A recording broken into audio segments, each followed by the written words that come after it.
ভালোবাসার জায়গা মদিনা, ভালো লাগার জায়গা মদিনা। এত সুন্দর জায়গা কোথাও দেখি না, এত সুন্দর জায়গা কোথাও দেখি না।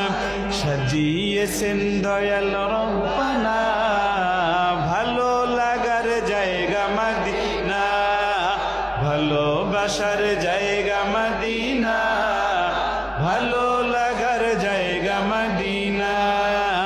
মদিনা শরীফে নূরের খাজিনা। ঠিক না বেটে? যুবক জোরে বলতে হবে, ঠিক না বেটে? মদিনা শরীফে নূরের খাজিনা, আশিক ছাড়া অন্য বুঝে না। ভালো লাগার জায়গা মদিনা, ভালোবাসার জায়গা মদিনা, ভালো লাগার জায়গা মদিনা।